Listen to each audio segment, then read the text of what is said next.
posisi asbab. Pernah ada di zaman Nabi, kalau asbab itu dia memang Allah bebankan kepadanya urusan dunia, dan semua orang itu bergantung kepadanya masalah urusan dunia. Ya, jadi dia fokus dalam masalah dunia, tetapi dia tidak tenggelam dengan dunia. Dia tidak larut dalam masalah dunia. Ya, pernah ada di zaman Nabi seorang sahabat namanya Salman Al-Farisi. Dia ini pada posisi asbab, sementara dia menginginkan pada posisi tajrid. Ya, dia kerjanya sholat, ibadah, zikir. Ya, ini Salman Al-Farisi.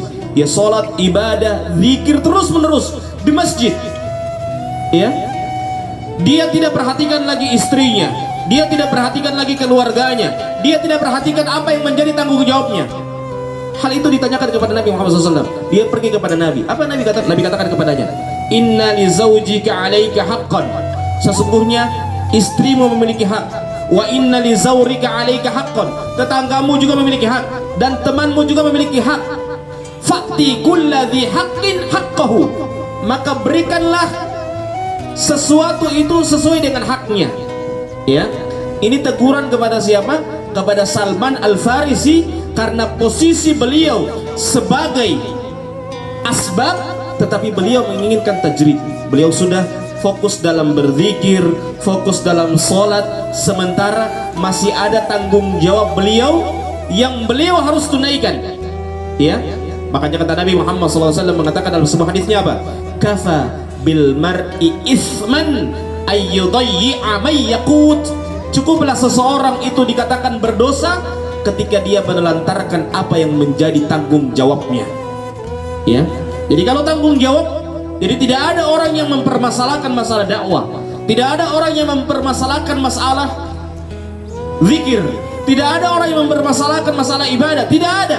Tetapi apa? Ketika ibadah tersebut, ketika zikir itu, ketika dakwah itu, ya, dia laksanakan, sementara dia menelantarkan apa yang menjadi tanggung jawabnya, maka itu menjadi dosa bagi dia.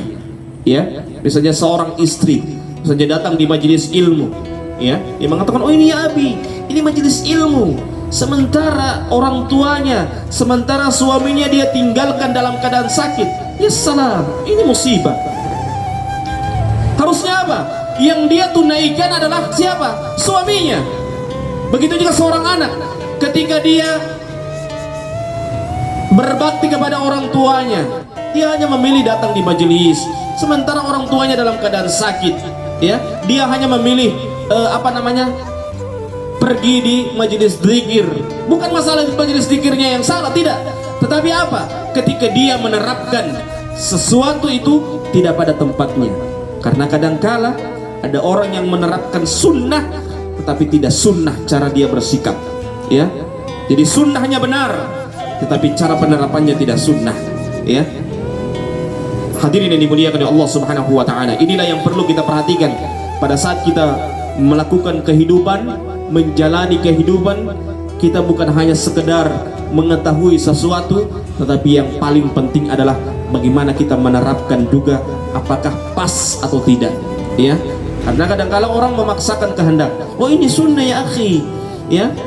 Oh ini sesuatu hal yang baik ya akhi. Ya salah. Ya. Sesuatu hal yang sunnah, caranya juga harus sunnah. Ya. Jadi jangan cuma ilmunya yang sunnah, cara penerapannya tidak sunnah. Ya. Jadi itulah yang perlu kita perhatikan, yang harus kita perhatikan bersama, supaya kita pada saat kita mau bersikap, benar-benar bersikap sesuai dengan ilmu yang kita telah miliki. Khairatuna fihal ulumu kathiratun,